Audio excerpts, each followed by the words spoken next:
Pues como decía Isaac, seguimos con esta serie de recorrido a lo largo del Antiguo Testamento, ¿no? Y después de David viene Salomón, ¿no? No hay más misterio. Y como siempre empiezo con una pregunta, ¿no? O con una reflexión alternativa, por llamarlo de alguna manera. Si pudierais escribir una obra de teatro, ¿eh? Y pudierais escoger qué personaje sois, ¿cuál escogeríais? La reina, el protagonista, el bueno, ¿no? Suponemos que la reina es la protagonista y buena. El protagonista y el bueno, ¿no? ¿Todo el mundo ha pensado esto? ¿Alguien ha pensado, yo escogería ser el malo, el antagonista? Si alguien lo ha dicho, que me lo diga, ¿eh? Pero no es lo habitual, ¿verdad? Sería raro. Pero Salomón hizo esto. ¿Sí? Salomón escogió ser el malo, el antagonista de su particular obra de teatro llamada Cantar de los Cantares. ¿Os suena? ¿Sí? Pues Cantar de los Cantares es un libro de la Biblia, pero sigue la estructura de lo que en la antigüedad eran las obras de teatro, así aprox, ¿no? Y escoge ser el malo, ¿no? Escoge ser el rey poderoso y rico que, teniéndolo todo, trata de robarle la chica al pastor humilde. Escoge ser el conquistador fatal, una especie de Julio Iglesias de la época. Mirad lo que dice este libro de Cantar de los Cantares. Dice en el capítulo 3, versículos 9 y 10. El rey Salomón se hizo una carroza de madera de Líbano. Hizo sus columnas de plata, su respaldo de oro, su asiento de grana, su interior recamado de amor por las doncellas de Jerusalén. Si en Beverly Hills la gente va en descapotable, ¿no? Pues podemos imaginarnos en la Jerusalén de Salomón, a Salomón en su carroza, ¿no? Viendo a ver a quién le echaba el guante. Pero mirad, como os digo, él ya estaba escribiendo como el malo, el antagonista, ya estaba escribiendo desde la perspectiva de su propio pecado, ya estaba reconociendo ahí que su vida no estaba bien. Salomón elige deliberadamente presentarse como el malo de la obra, en este caso, como una expresión de su culpa, como una expresión de su redención, la redención que necesita tanto experimentar. También en el capítulo 8 de Cantar de los Cantares, versículos 11 y 12, leemos: Salomón tuvo una viña, y aquí viña se entiende como harén. ¿Alguien sabe lo que es un harén? Una cosa muy desagradable, ¿no? Hoy en día se cataloga de tráfico sexual, ¿no? Trata de blancas. Un harén es un grupo de mujeres ahí encerradas, ¿no? Con una finalidad sexual, sobre todo. Pues Salomón tuvo una viña, un harén, en Baal-Jamón, la cual entregó a los guardas. Y luego dice la protagonista, la buena de la obra de teatro, la mujer, dice: mi viña, que es mía, está delante de mí y las 1000 serán tuyas, o Salomón, ¿no? Esto lo escribe Salomón. De alguna manera lo que está haciendo es confesando su pecado, ¿no? Está proclamando su derrota. Yo tendré 1000 viñas, pero no puedo conquistar todo lo que he querido, ¿no? No puedo conseguirlo todo. Es un Don Juan que se quita el traje para vestirse de chándal. Y nos preguntamos, ¿cómo puede hacer esto el gran rey, ¿no? El sabio rey de la época?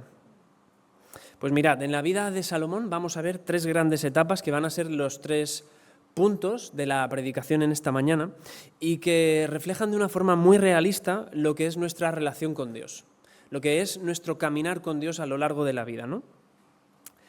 La primera etapa es comenzar, ¿no? Todo comienza con la fe, ¿no? Cuando uno entiende el Evangelio, lo cree y parece que uno está en la cima, ¿no? de la montaña, la ilusión, la implicación en el servicio, hasta que llegan las pruebas, ¿no? ¿Y qué pasa cuando llegan las pruebas? Pues que como hemos estado unos años instalados arriba, pues hemos cometido el error de acomodarnos, de relajarnos, y llegan las pruebas y nos sobrepasan, ¿no? Son como un tsunami, se nos lleva por delante. Esta sería la segunda etapa, ¿no?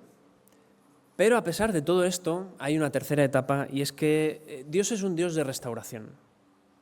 Dios es un Dios de restauración. Dios siempre nos va a restaurar. Siempre vamos a encontrar restauración en Él. En cualquier momento de nuestra vida, tengas 80 años, tengas 15 y ya hayas experimentado un poquito esa dualidad, ¿no? Con el impulso inicial de creer, de la fe, de caminar en el Evangelio, con ese sobrepasar de las pruebas, Dios siempre nos restaura. Toda esta trayectoria es profundamente realista porque nos muestra la humanidad y la certeza de que sí o sí vamos a fallar. Así que si estás pensando en tu pecado, en tu situación con culpa, es natural sentir culpa, es bueno sentir culpa, pero tenemos que encontrar un punto de consuelo también, ¿no? Es realista. Nadie te había prometido que lo ibas a hacer todo perfecto. Dios no te había prometido que lo ibas a hacer todo perfecto. Pero también esta trayectoria que vemos en la vida de Salomón nos habla de unos factores que son imprescindibles si queremos vivir en su presencia toda nuestra vida, si queremos tener una relación vitalicia con Dios, ¿no? ¿Cuáles son esos factores? Mirad, arrepentimiento y humillación, fidelidad y confianza, disposición y responsabilidad. Suena un poco a conceptos así, a palabrejo, ¿no? Arrepentimiento y humillación, fidelidad y confianza, disposición en el sentido de tener disponibilidad y responsabilidad, asumir aquello a lo que el Señor le llama. Estos son los imprescindibles delante de Dios. No puede faltar. Fallan, pero no puede faltar. A veces fallan, pero debemos pensar y debemos tener presente que el Señor los restaura. Pero sobre todo la vida de Salomón nos habla de un elemento que ya hemos visto en David, que ya hemos visto en todos los que vienen antes, ¿no? Un elemento que empieza por G y acaba por gracia. La gracia de Dios, ¿no? La vida de Salomón vuelve, ¿no? Volvemos a encarar a otro gran protagonista de la historia bíblica, a otro gran personaje de la historia bíblica, y en él volvemos a ver una vez más la gracia del Señor.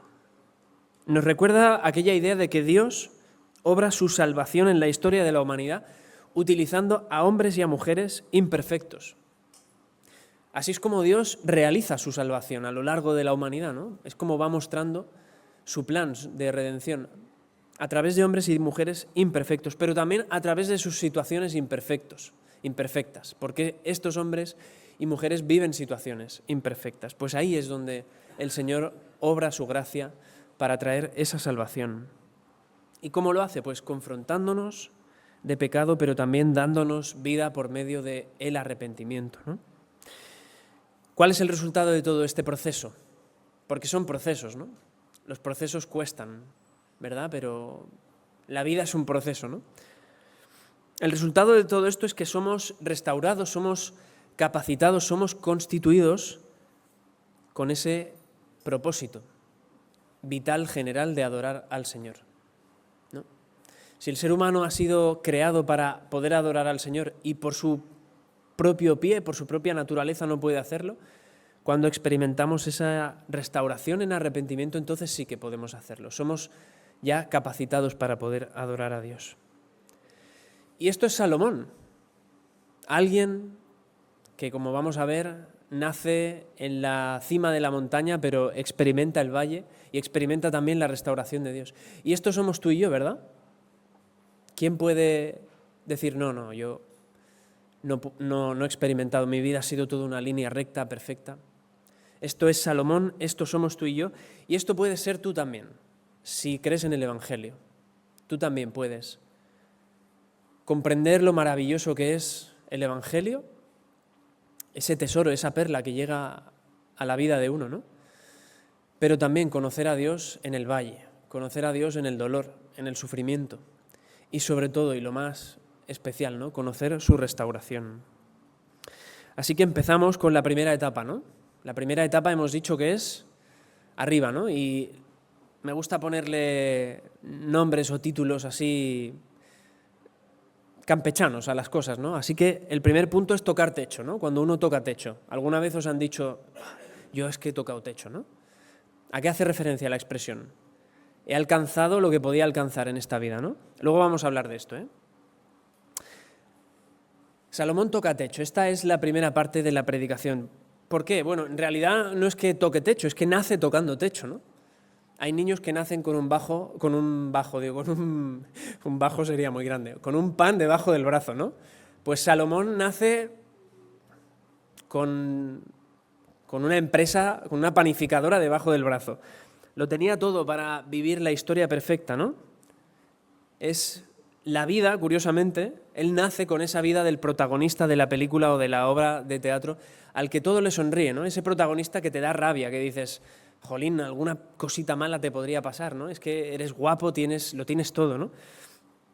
Salomón había heredado toda la extensión del territorio que había conquistado su padre David, ¿no? ¿Cuál era la diferencia? David era el que se lo había currado, ¿no? Con guerras, David se había manchado las manos, ¿no? Salomón no. Salomón llega al trono y va a vivir un periodo de paz y de tranquilidad, ¿no? Y de armonía.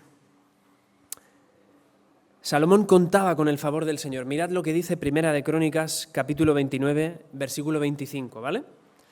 El Señor hizo que Salomón gozara de enorme prestigio ante todo Israel y le dio tal esplendor a su reinado como jamás lo tuvo antes que él ningún rey. O sea, ¿cuál es el rey más famoso de Israel? David, ¿no? Siempre pensamos en David, ¿no? Y debemos pensar en David porque hay una promesa mesiánica sobre su trono. Pero mirad lo que dice la palabra, que el reinado de Salomón fue más esplendoroso que el de David, ¿vale? O sea, que con Salomón se vivía mejor que con David. Es lo que te está diciendo aquí el cronista. No lo dice abiertamente porque no quiere jugarse el pellejo, pero lo que te está diciendo es, nos va mejor con Salomón que con David, ¿no? Fijaos hasta qué punto Salomón contaba con el favor del Señor, que se le da otro nombre aparte de Salomón. Jedidías, ¿no? Segunda de Samuel 12. ¿Alguien recuerda lo que significa Jedidías? Amado del Señor. Salomón es el amado del Señor, ¿no? Es como, bueno, vale, quédate tú ahí, ¿no? El resto de la humanidad, ¿no? Vivimos aparte, ¿no? Es el amado del Señor, o sea, es una persona única, ¿no? En cierto sentido, por la función que debe desempeñar para el Señor. Lo que decía, Salomón comienza su vida en la cresta de la ola, ¿no? Comienza tocando techo. Se le ha dado la promesa de edificarle un templo a Dios y vamos a ver que rápidamente lo cumple, rápidamente toca techo, ¿no? Segunda de Crónicas comienza diciendo que Salomón fortalece su reinado y que el Señor aumenta muchísimo su poder, ¿no? No hay nadie que le haga la competencia, es un reinado sólido. Y aquí es donde vamos a conocer al mejor Salomón, ¿vale? Mirad, vamos a Segunda de Crónicas, capítulo 1. Segunda de Crónicas 1, versículos 6 al 12, ¿vale? Dice el texto, subió pues Salomón allí delante de Jehová, al altar de bronce que estaba en el tabernáculo de reunión. Aquí todavía no se ha construido el templo, ¿vale? Y ofreció sobre él 1000 holocaustos. Y aquella noche se apareció Dios a Salomón y le dijo, pídeme lo que quieras, que yo te dé, yo te lo daré, ¿no? Y Salomón respondió a Dios, tú has tenido con David mi padre gran misericordia y a mí me has puesto por rey en lugar suyo. Confírmese pues ahora, oh Jehová Dios, tu palabra dada a David mi padre, porque tú me has puesto por rey sobre un pueblo numeroso como el polvo de la tierra. Dame ahora sabiduría e inteligencia para que sepa conducirme delante de este pueblo, porque ¿quién podrá gobernar a este pueblo tan grande? Y dijo Dios a Salomón, por cuanto hubo esto en tu corazón y no pediste riqueza, bienes o gloria, ni la vida de los que te quieren mal, ni pediste muchos días, sino que has pedido para ti sabiduría e inteligencia para gobernar a mi pueblo, sobre el cual te he puesto por rey, sabiduría e inteligencia te son dadas. Y también te daré riquezas, bienes y gloria como nunca tuvieron los reyes que han sido antes de ti, ni tendrán los que vengan después de ti. El rey de la sabiduría es aquel que, llegado el momento, sabe escoger bien. Y el Señor lo sabe también y lo reconoce, y le dice que no habrá ningún reinado como el suyo. Con Salomón la monarquía toca techo. Y la máxima expresión de esa sabiduría la encontramos en el texto que acabamos de leer. Pero este texto tiene un eco, este texto tiene un vínculo con otro texto, ¿no? Y es la construcción del templo.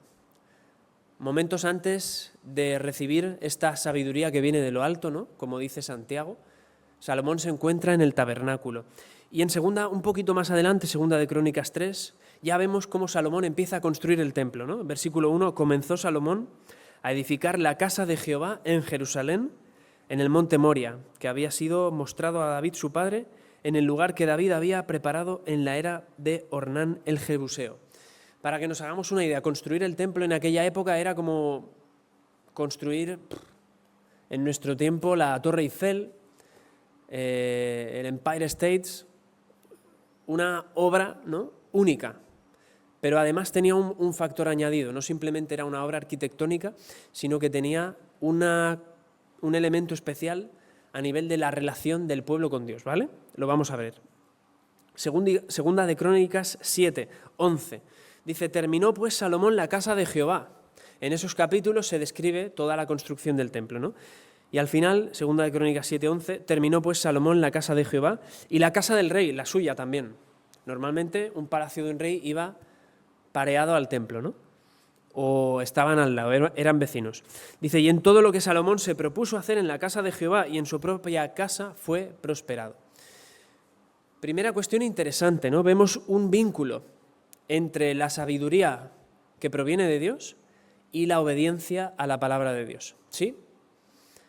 Cuando alguien dice ser sabio en la palabra de Dios, eso se tiene que manifestar sí o sí en obediencia a la palabra de Dios, ¿vale? Esto es así. Si queremos ser sabios en la palabra de Dios, no necesitamos estudiar teología. Si estudiamos teología, fantástico, ¿no? Pero no necesitamos un grado de 4 años reconocido por el Estado.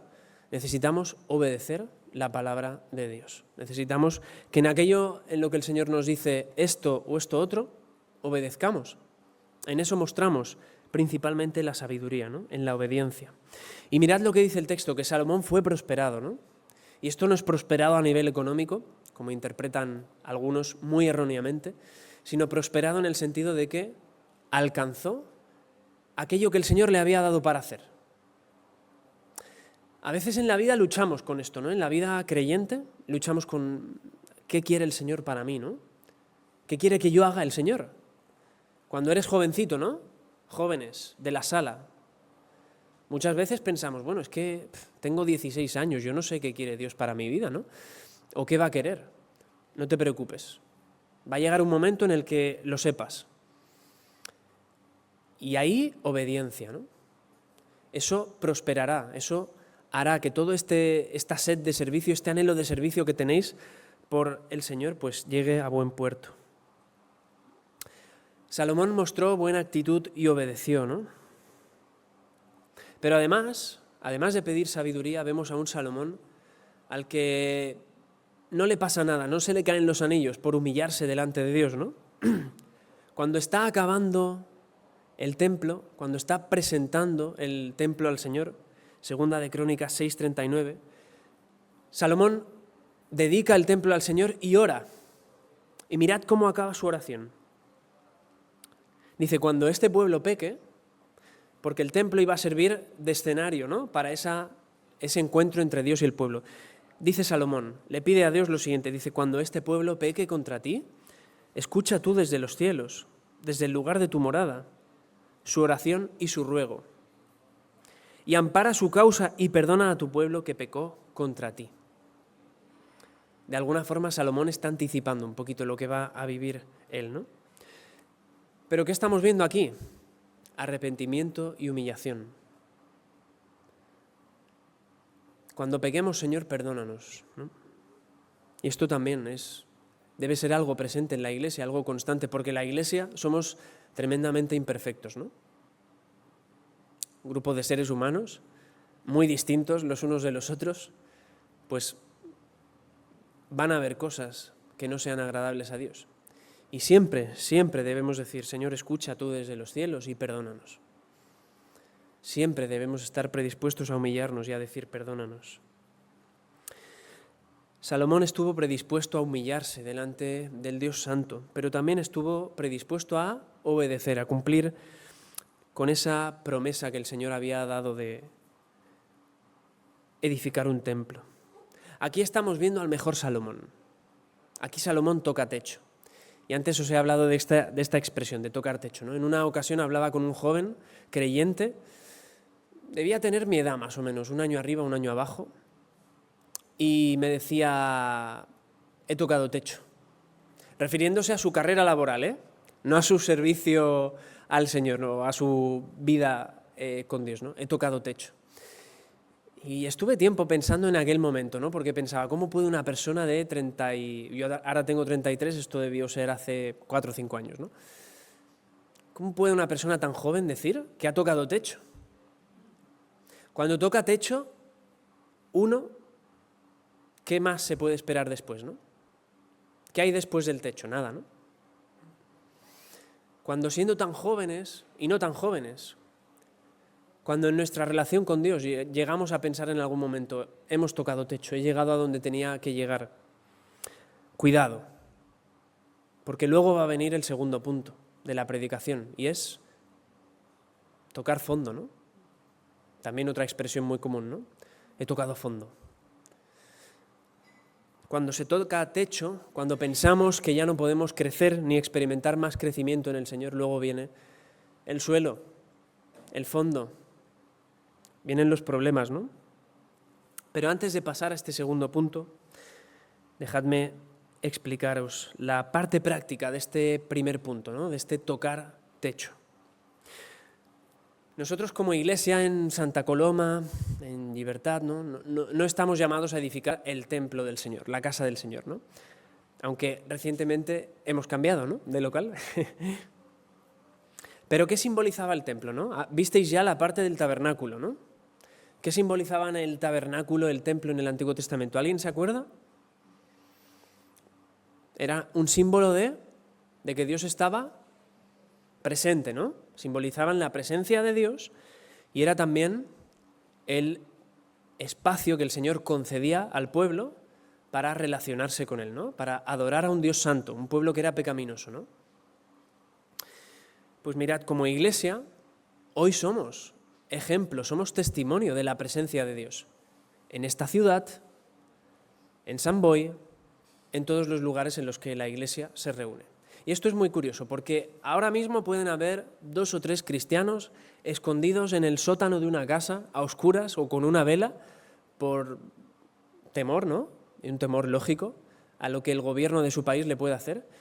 Y ahí está el Señor presente, ahí está la presencia de Dios. Así que como iglesia somos llamados a ser testigos de Dios en todo lo que hacemos y en todo lo que vivimos, ¿vale? Todo lo que hacemos, ¿no? Hemos escuchado unos anuncios de un casal, gracias César, hemos escuchado unos anuncios de un casal, una reunión de oración, ¿no?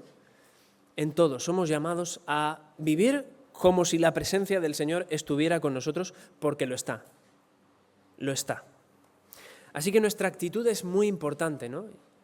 Ya no es suficiente con hacer las cosas que hay que hacer, ¿no? Ya no es suficiente con obedecer. Tiempo después de Salomón hubo un grupo de personas que obedecían muy bien, pero tenían un problema de corazón, tenían un problema con su actitud. Ya no es suficiente con hacer lo que hay que hacer, ¿no? Sino que tenemos que hacer lo que tenemos que hacer, pero con la actitud adecuada. Es una cuestión de actitud, ¿no? Lo vemos en Salomón. No solamente construye el templo, sino que se humilla, se arrepiente también delante del Señor por lo que va a venir, porque sabe que van a venir cosas. Así que, iglesia, hay mucho por hacer, pero además tenemos que hacerlo con la actitud adecuada, ¿no? ¿Y cuál es esa actitud? Arrepentimiento y humillación, ¿no? Siempre estar humillados, siempre ser conscientes de que estamos delante del Dios Santo, ¿no? Pero también obedecer, ¿no? Es que el arrepentimiento y la humillación también conllevan esa obediencia al Dios de la palabra. Así que primera aplicación, estamos en presencia del Dios Santo, nos acercamos cada vez que nos reunimos al Dios Santo, pero acerquémonos con una buena actitud, con una actitud adecuada, no solamente para hacer lo que hay que hacer, sino para hacerlo de la manera en la que hay que hacerlo. Porque ¿qué pasa después de tocar techo? Lo hemos dicho, ¿no? Que viene el fondo, ¿no? Tocamos fondo. Después de tocar techo quedamos expuestos a las crisis, ¿no? Los seres humanos somos criaturas de crisis. Siempre estamos expuestos a las crisis. Siempre estamos, en cierto sentido, viviendo algún tipo de crisis, ¿no? Cuando llegan los 30, los 40, ¿no? A nivel de edad. Pero bueno, cuando llega la paternidad y la maternidad, ¿no? También es una crisis. Cuando llega otra etapa de estudios en mi vida, cuando he acabado el bachillerato y empiezo la universidad o la FP, somos criaturas de crisis, así que es muy probable que toquemos fondo, rápido. Y Salomón experimenta esto mismo. Después de edificar el templo y con un reinado en paz, ¿no? Ya hemos dicho que en su tiempo no hay guerras, al principio hay alguna revuelta o tal, pero en su tiempo no hay guerras. Pues Salomón toca fondo. ¿Por qué? Porque se confía, se acomoda, ¿no? Y esto es muy ilustrativo de la Iglesia también, ¿no? ¿Cuántos habéis escuchado testimonios de lo que pasaba con la Iglesia antes en este país, ¿no? ¿Sabéis que a la Iglesia evangélica en este país antes llegaba la Guardia Civil y podía interrumpir un culto? O hay fotos de iglesias que en las puertas les habían pintado ratas protestantes, etcétera, ¿no? Pero la Iglesia crecía, se reunía, crecía, iba ahí a salto de mata, ¿no? ¿Qué es lo peor que le puede pasar a una iglesia en nuestro contexto occidental en el siglo XXI? Que le digan, no te preocupes, tú establécete, pero mira, a la par que vives como iglesia, recuerda que vas a necesitar, ¿no? Las familias que componen la iglesia, ¿no? Las personas que componemos la iglesia, recuerda que vas a necesitar cada vez un coche mejor, cada vez una casa mejor, cada vez, ¿no? El sueño americano, ¿no? El sueño europeo. Lo peor que le puede pasar a una iglesia en el siglo XXI es acomodarse, ¿no? Acomodarse y cambiar el foco, ¿no? Hacia otras cosas. Ostras, que para vivir ahora necesito todo esto. Y esto, claro, afecta a mi tiempo, a mi economía, a mi disposición, ¿no? Toda aquella buena actitud de Salomón al principio, toda aquella humildad y toda aquella sabiduría que él había pedido se ve truncada. Y se va a ver truncada por 3 elementos que están a la orden del día, ¿eh? 3 elementos con los que hemos lidiado y lidiamos todos los que estamos aquí, ¿eh? Primero, riquezas y fama, ¿no? Primera de Reyes 10:14, dice, el peso del oro que Salomón tenía de renta cada año era 666 talentos de oro. ¿Sabéis cuántos son 666 talentos de oro? Más de 22.000 kilos de oro al año. El peso de renta, ¿eh? Dice el versículo, sigue y dice, sin contar las contribuciones de los mercaderes, las ganancias de los comerciantes, los tributos de todos los reyes de Arabia y de los principales de la renta. De la tierra, perdón. Salomón vivía de renta, ¿no? Nos quejamos de los nuestros. Pero Salomón vivía así, ¿eh? Así no, así. Con las 2 manos, ¿no? Abusó, ¿no? Riquezas. Luego, versículos 24 y 25 de Primera de Reyes, capítulo 10. Toda la tierra procuraba ver el rostro de Salomón. Toda la tierra procuraba ver el rostro de Salomón para oír la sabiduría que Dios había puesto en su corazón. Y todos, ¿qué pasa con las visitas? Difícil presentarse en un sitio sin llevar algo, ¿no? Todos llevaban cada año sus presentes, alhajas de oro y plata, vestidos, armas, especias aromáticas, caballos y mulos. Riquezas y fama. ¿Sí o no? Un problema a la orden del día. Párate a pensarlo. Si ahora te ves en esta situación, la situación de que por cualquier circunstancia llega a tu cuenta corriente cada año, no sé, por poner una comparativa, ¿no? 100.000 euros así. Dices, ostras, que sí, yo amo al Señor, pero soy humano, ¿no? Y con la fama, ¿no? Si ahora te dicen, mira, vas a ser el nuevo rostro, la nueva cara de España en Eurovisión, ¿no? Ostras, Santa Coloma se me queda pequeña. Segunda cosa por la que Salomón abandona aquella buena relación que había establecido con Dios al principio, ¿no? Riquezas, fama y luego viene el poder, ¿no? El poder. Primera de Reyes, capítulo 10, versículos 26-29. Primera de Reyes 10, del 26 al 29. Dice el texto, reunió Salomón carros y gente de a caballo, y tenía 1.400 carros y 12.000 jinetes a los que puso en las ciudades de los carros y con el rey en Jerusalén. E hizo el rey que en Jerusalén la plata llegara a ser como piedras y los cedros como sicómoros de la Sefela en abundancia. Es decir, los cedros, el árbol más valioso era como un pino de los de aquí, ¿no? Y la plata, que era valiosa, era como si ahora bajas y te encuentras una piedra, ¿no? Dice, y traían de Egipto caballos y lienzos a Salomón porque la compañía de los mercaderes del rey compraba caballos y lienzos. Un carro que subía de Egipto valía 600 piezas de plata y un caballo 150, y así los adquirían por mano de ellos todos los reyes de los eteos y de Siria. Salomón convierte Jerusalén en una potencia mundial, ¿vale? Al principio, cuando dice que reunió carros y gente de a caballo, ¿qué pensáis que es esto? ¿Eran simples jinetes? No. En la antigüedad, el jinete y la gente de a caballo eran soldados, eran militares. Es como si te estuvieran diciendo, pues reunió tal presidente a no sé cuántos tanques y tantas tropas, ¿no? ¿Por qué? Si Salomón tenía paz, ¿no? Salomón gozaba de paz. Así que, ¿por qué todo este esfuerzo y todo este derroche, ¿no? Mirad, las riquezas y el poder cierran ese círculo perfecto que hoy encontramos en tantas películas y series, ¿no? De detectives o de políticos. Lo curioso es que, como decía, en el caso de Salomón no necesitaba nada de esto, ¿no? ¿Qué le dice el Señor cuando pide sabiduría? Bien has hecho, y porque me has pedido sabiduría también te voy a dar riquezas, voy a establecer tu trono. O sea, eso ya lo tenía. Al final, Salomón se está preocupando humanamente de lo que Dios ya le había garantizado, ¿no? ¿Cuál es el problema en todo esto que tiene Salomón? Es que deja de depender del Señor en algún momento. En algún momento Salomón confía y ya no confía en Dios, aquel al que le había pedido sabiduría para gobernar a un pueblo tan extenso. Se confía y se acomoda y empieza a confiar en sí mismo. Deja de ser pámpano, ¿no? Esa imagen que encontramos en el Evangelio, ¿no? Que dice Jesús, si el pámpano no permanece en la vid, ¿qué pasa con él? Mal, ¿no? Acaba en el fuego. Pues Salomón deja de ser pámpano, deja de depender del Dios que aseguraba su reinado, que le proporcionaba todo lo que necesitaba para gobernar, ¿no?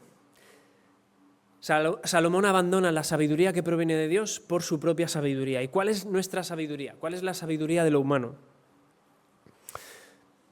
Tengo que conocer los mercados para saber dónde invertir mejor, cuántas acciones, si pongo aquí mi dinero con cuántas acciones, cuánto me da, ¿no? Si estudio en esta universidad, de aquí salgo con trabajo, porque esta universidad tiene este prestigio y esta otra, ¿no? La sabiduría humana funciona así, ¿no? Esta es la opción que acaba escogiendo Salomón. ¿Cuál es el tercer y último gran pecado de Salomón? O más que gran pecado, elemento por el que abandona a Dios. Riquezas y fama, poder, y queda una patita de la mesa. Empieza por ese. Sexo. Salomón abandona al Señor por sexo, ¿no? Pero ¿qué? ¿Esto no es un problema en nuestro contexto también? ¿No es un problema para nosotros también? Los que estamos aquí, digo, ¿eh? Primera de Reyes 11:3. Tuvo Salomón 700 mujeres con rango de princesa y 300 concubinas, o sea, mujeres que no tenían rango de princesa. Y sus mujeres desviaron su corazón. Y ojo con este versículo porque a veces la gente ha dicho, jolín, la Biblia qué injusta que pone la carga sobre la mujer, ¿no? Que fueron las mujeres las que desviaron su corazón. No. ¿Cómo empieza el versículo? Tuvo Salomón, él solito se lo buscó, ¿no? Ahora ya tenemos la fotografía completa. Si en la sociedad de Salomón y también en la nuestra, ¿no? en la sociedad del individualismo posmoderno, el dinero es la base para la independencia, ¿no? Cuanto más dinero tengo, más cosas puedo hacer. Y el poder es la base para la identidad. Yo soy el rol que efectúo en la sociedad, ¿no? Soy ministro de no sé qué, soy profesor de no sé cuántos. Si el dinero es la base para el individualismo y el poder es la base para la identidad, el sexo es la base del placer y por lo tanto de la alegría, ¿no? La fotografía completa. El problema es que creyendo tocar techo con todo esto, lo que en realidad se acaba tocando es el fondo, y un fondo. Salomón toca fondo. Salomón toca fondo. El Señor le castiga. Y le castiga anticipando que ese reino por el que Salomón se había desvivido, ¿no? Salomón era un workaholic, este concepto actual, ¿no? ¿Sabéis lo que significa un adicto al trabajo, ¿no? Se desvivía por su trabajo. Pues le castiga diciendo, mira, este reino por el que te has desvivido lo voy a partir por la mitad. Va a quedar dividido. Una parte del reino va a quedar en el norte y la otra en el sur. Y va a haber guerra entre ellos. Van a ir perdiendo cada vez más y más y más y más, hasta que van a desaparecer por completo. La monarquía que había tocado techo va a llegar a tocar fondo. Aplicación para nosotros. ¿Cuándo tocamos fondo? He escuchado muchas veces esta expresión, ¿no? Es que he tocado fondo. No, hombre, no. Todavía no. No lo digo eso, ¿eh? ¿Cuándo tocamos fondo? Pues cuando no vivimos de la forma que Dios quiere. Eso es un tobogán, ¿no? Es un tobogán hacia el fondo.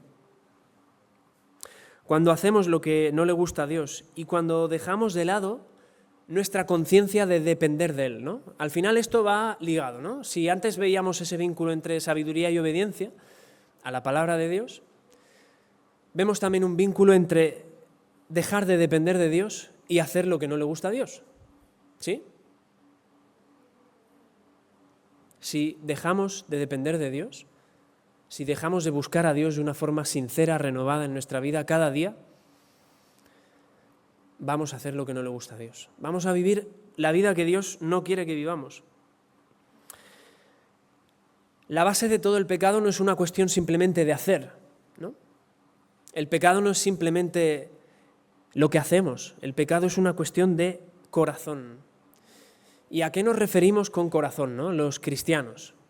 Es un concepto un poquito ambiguo. A veces he hablado con alguna persona que no es cristiana y cuando he llegado al punto de hablar del corazón, pues no lo entendía, pensaba que me estaba refiriendo al órgano, ¿no? ¿A qué se refiere la Biblia cuando habla de corazón? Deseo y voluntad. Aquello que define la esencia de tu ser, aquello que más deseas y tu voluntad. Por eso el Señor dice que transforma un corazón de piedra, ¿no? Un corazón que solamente puede desear y querer lo que no agrada a Dios, en un corazón de carne, en el sentido de un corazón que está vivo y que busca al Dios de la vida. Y el pecado tiene que ver con esto, tiene que ver con el corazón y con las actitudes que se desprenden del corazón. Así que, aplicación, dependamos de Dios. No es difícil esto, entendedme, es difícil, claro que es difícil, ¿no? Porque tenemos los otros elementos ahí pivotando, ¿no? La riqueza, el sexo, el poder, la fama, expresiones de un querer y de un desear, ¿no? Pero el antídoto está ahí, dependamos de Dios para vivir con la actitud adecuada. ¿Cuál es esa actitud? Gratitud y contentamiento. ¿Se puede vivir esta vida sin querer más constantemente? ¿Se puede vivir esta vida llegando a estar satisfecho? Sí, se puede vivir. Se puede vivir con contentamiento y gratitud en el Dios vivo. Este es el antídoto contra el pecado. Así que no nos creamos santos, ¿no? Salomón toca techo y dice, ya está. El Señor me ha dado sabiduría, ahora puedo dedicarme a escribir sobre cómo crece la hiedra, ¿no? Eso lo dice, creo que es en Eclesiastés o no sé dónde, que Salomón disertó sobre la hiedra. Muy bien, Salomón, pero derrapaste, ¿no? No nos creamos santos en nuestra obra. No pensemos, ya estamos, Señor. Tengamos 75 años, tengamos 15. No pensemos, ya he llegado a donde tenía que llegar con el Señor. No puedo recibir más enseñanza de Él. Error. No nos creamos santos en nuestra propia religión, porque a eso le sigue tocar fondo. Tengamos siempre nuestra tengamos siempre presente nuestra miseria y humillémonos delante de Dios. Una parte de humillarse pasa por ser agradecidos y tener contentamiento con la situación en la que estamos, independientemente de cuál sea. Ser agradecidos, ¿no? Me ha gustado que Osvaldo dijera: Señor, gracias por el calor. Me están cayendo gotas de sudor, pero Señor, gracias. Pues porque ahí estás purificando sales o lo que sea, ¿no? Que voy acumulando, tensión. Señor, gracias. Gratitud y contentamiento como la base de esa humillación. Y la otra parte de esa actitud de prevención pasa por confiar, ¿no? Si podemos humillarnos en la situación en la que estamos, por muy dolorosa que sea, es porque podemos confiar en un Dios que va a traer restauración. Y esta es la tercera parte de la predicación, ¿no? Hemos hablado de tocar techo, a lo que le sigue tocar fondo, y cuando en el fondo hay arrepentimiento, pasa algo muy bonito, algo precioso, ¿no? Y es que se puede vivir la vida con un corazón tocado. Podemos vivir esta vida con un corazón tocado por el Señor. Así que tranquilo, tranquila, si has tocado fondo, si en esta mañana te sientes así, ¿no? Dices, he tocado fondo en mi vida, es un desastre. Tranquilo, porque la vida de Salomón también nos presenta al Dios que restaura, como os decía al principio, ¿no? Dios es un Dios de restauración. Y Dios restaura a través de procesos. Estás en el lugar en el que tienes que estar, no pienses, no, para que Dios me restaure tengo que salir de esta situación. No. Dios restaura a través de procesos, procesos dolorosos, procesos en los que nos encontramos con nuestra limitación cara a cara, procesos en los que nos miramos al espejo y vemos la peor versión de uno mismo, ¿no? Decimos, pero ¿realmente soy así? No quiero ser así, no quiero encontrarme en esto, ¿no? El Señor restaura ahí. Salomón lo va a decir de una forma muy poética, ¿no? Hemos hablado de su particular obra de teatro, ¿no? Cantar de los Cantares, pero Salomón es el autor de otro libro también. Venga, decídmelo, va. Eclesiastés. Estupendo, Eclesiastés. Pues Salomón ahí va a escribir de la restauración, ¿no? Cuando dice que todo tiene su tiempo. Tiempo de arrancar lo plantado, tiempo de plantar, tiempo de llorar, pero tiempo también de reír, ¿no? Tiempo de desechar y tiempo de retener, tiempo de rasgar y tiempo de coser, ¿no? Qué bonito es verlo con esta perspectiva, ¿no? De que es la misma persona que ha experimentado ese tocar techo, tocar fondo, la que escribe esto. El rey de la sabiduría es también el autor de Eclesiastés, mi libro preferido de la Biblia, os lo digo así en secreto, ¿vale?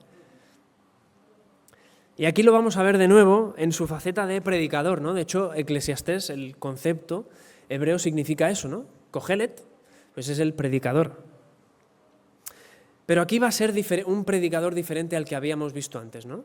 Lo habíamos visto en Segunda de Crónicas, predicando delante de todo el pueblo cuando acaba el templo, ¿no? Esplendoroso, ¿no? Ahí, por cierto, es un tipo de Jesús, ¿no? ¿Por qué? Porque Salomón entra en el templo y hace de intercesor entre Dios y el pueblo, ¿no? En su momento bueno, en su momento álgido, Salomón constituye un tipo, apunta, anticipa lo que va a hacer Jesús como intercesor.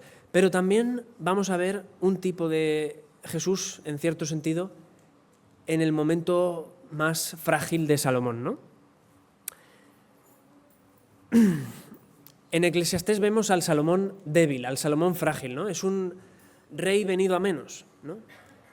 Es muy interesante el estudio que han hecho algunos académicos que dicen que Salomón escribe Eclesiastés al final de su vida y es como una autobiografía, ¿no? Sabéis que los políticos cuando se jubilan escriben una autobiografía, ¿no? Te cobran 35 euritos, un tocho así, ¿no? Y bueno, explican alguna cosita, no lo explican todo porque si no sabríamos todo lo que se cuece ahí en Palacio, ¿no? Pues Salomón escribe una especie de autobiografía en Eclesiastés. Y por eso os decía que se presenta como un predicador pero venido a menos, ¿no? Porque en esa autobiografía va, en cierto sentido, a confesar su pecado, va a decir cómo ha sido su vida, ¿no? Que no ha sido todo lo buena que hubiese tenido que ser, ¿no? Gratitud y contentamiento. A lo largo de Eclesiastés vemos esto. Vemos un rey que ha estado en la cima de la montaña, pero vemos un rey que también ha conocido el polvo del fondo y vemos a un rey arrepentido y por lo tanto un rey que muestra gratitud y contentamiento. Y esto lo vemos en el principal refrán de Eclesiastés, ¿no? Una frase que se repite 5 o 6 veces, ¿no? Un ejemplo es Eclesiastés 9, versículos del 7 al 9, ¿no? Dice Salomón allí: anda pues y come tu pan con gozo y bebe tu vino con corazón alegre, porque tus obras ya son agradables a Dios. Gratitud y contentamiento. En todo tiempo sean blancos tus vestidos y nunca falte perfume sobre tu cabeza. Estos son símbolos que celebran la vida. Estos son símbolos que agradecen la vida, ¿no? Goza de la vida con la mujer que amas todos los días de la vida fugaz que te son dados debajo del sol, todos esos años fugaces, porque esta es tu parte en la vida y en el trabajo con que te afanas debajo del sol. Vuelvo a decir, qué palabras tan bonitas teniendo en cuenta que vienen de una persona que se ha afanado por conseguir más riquezas, que se ha afanado por traer más militares, que se ha afanado por ostentar más poder, que se ha afanado por tener más mujeres. Y al final hay redención, vemos redención, ¿no? Goza de la vida con la mujer a la que amas. No con las 700 que yo he acumulado, sino con la mujer a la que amas, con el marido al que amas, ¿no? Vemos que Salomón experimenta redención, experimenta restauración de parte del Señor y lo expresa. Pero si estás en el fondo, quizás me estás diciendo, sí, muy bonito, pero ¿cómo vivo yo esto ahora, ¿no? ¿Cómo vivo esta restauración? Mirad, solamente hay una posibilidad de vivir esa restauración y tiene que ver un poquito con la culminación de lo que Salomón ya hace construyendo el templo. ¿En qué montaña Salomón construye el templo? ¿Cómo se llama la montaña? ¿Cómo? Sión tiene otro nombre que aparece también en El Señor de los Anillos. ¿La cueva de los enanos? Chicos, ¿no habéis visto El Señor de los Anillos? Moria, hombre. Hay que refrescarla, ¿eh?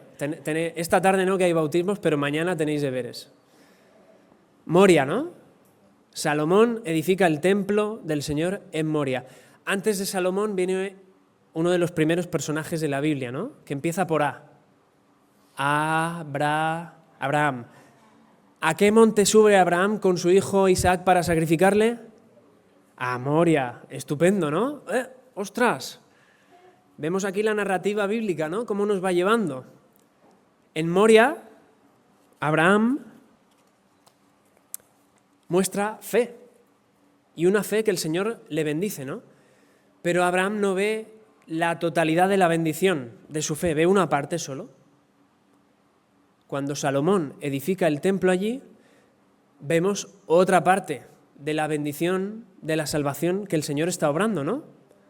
No la vio Abraham, Salomón la ve. Tiempo después de Salomón encontramos a el gran protagonista de la Biblia, ¿no? A Jesús. ¿A qué lugar sube Jesús para ser sacrificado? El Gólgota, ¿no? El monte de la calavera, que es un lugar, algún lugar también dentro de la explanada de la extensión que ocupaba el monte que antiguamente se llamaba Moria. Fijaos, vemos aquí la totalidad de la bendición que se le promete a Abraham, ¿no? Dios encarnado que carga con la culpa y la consecuencia de nuestro pecado para que por medio de la fe, en su persona y en su obra, podamos vivir esta vida de gratitud y contentamiento que el mismo Dios quiere para nosotros. Esta vida perfecta, ¿no? Y también para que podamos adorarle y encontrarnos en su presencia, pero ya no de forma temporal, sino por la eternidad, ¿no? En Mateo 12, en el versículo 42, Jesús habla de Salomón, ¿no? Recuerda otro episodio en la vida de Salomón, cuando Salomón estaba tocando techo, ¿no? Una visita que le hace una mujer, la reina del sur, ¿no? La reina de Sabá. ¿Quién era la reina de Sabá? ¿Era judía? No, ¿verdad? Era una gentil.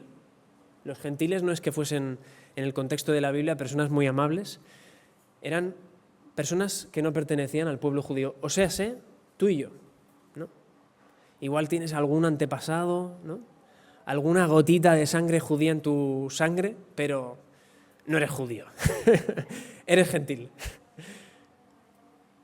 Jesús se refiere a los gentiles, ¿no? Personificados en esa reina de Sabá, en esa reina del sur, que subió a escuchar la sabiduría de Salomón. Y luego dice Jesús lo siguiente, dice, lo que hay aquí es mayor que Salomón. Lo que hay aquí delante de vosotros, le dice a los fariseos, a los judíos, es mucho más grande que Salomón. Lo que hay aquí refiriéndose a él es mucho mayor que Salomón. Así que creamos, aplicación, creamos y confiemos en el Dios que ha llevado a cabo su obra a lo largo de la historia y que lo ha hecho por encima de nuestra debilidad. Lo ha hecho utilizando a padres con carencias, como era Abraham. Lo ha hecho utilizando a reyes que se corrompen, como era Salomón. Lo ha hecho por encima de toda nuestra vanidad, ¿no? Vanidad de vanidades, todo es vanidad.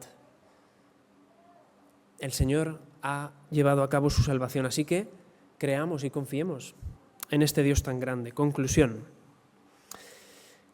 ¿Os imagináis, otra vez vuelvo a la pregunta del principio, ¿os imagináis vivir vuestra propia obra de teatro o vuestra particular película y en lugar de ser el protagonista guaperas de Hollywood excelente, sois el malo, el antagonista, para volverse loco, ¿no? ¿Quién quiere ser el antagonista? Pasa lo mismo también, es igual, para volverse loco, vivir una vida que no sea real, ¿no? Que sea un sueño. Una vida que ha estado llena de analgésicos, entre comillas, ¿no? Analgésicos como el poder, el dinero, el sexo, la fama, y que al final no nos satisfacen. Al final nos hacen ver que todo lo que hemos vivido ha sido una vanidad de vanidades, nada más que superficialidad. Salomón probó todo esto y le dejó insatisfecho. Y su testimonio nos da cuenta de que solamente encontramos satisfacción en el Dios vivo. Solamente podemos encontrar consuelo de toda esta frustración que vivimos constantemente en el Dios eterno. Pero también su testimonio nos advierte de que solamente hay una forma posible de vivir delante de este Dios, ¿no? Proverbios 9, capítulo 9, versículo 10, ¿no? Proverbios, otro de los libros de Salomón. La sabiduría comienza por honrar al Señor, conocer al Santísimo es tener inteligencia. Solo hay una forma de vivir delante del Señor. Y es pasando por el Evangelio, ¿no? En el Evangelio vemos a ese logos, esa sabiduría de la palabra de Dios encarnada en Jesús, que vive esa vida perfecta para que nosotros también podamos, uniéndonos a Él por la fe, en su obra y en su persona, podamos también vivir en la presencia de Dios. Esto nos exige una respuesta. Tanto si llevas 30 años en la fe, te exige una respuesta hoy. ¿Cómo puedo ser renovado hoy en ti, Señor? Como si no conoces a Dios, también te exige una respuesta. ¿Cómo vas a responder ante este Dios que es la única escapatoria a la frustración y la vanidad de esta vida? Que el Señor nos ayude a tomar esa respuesta.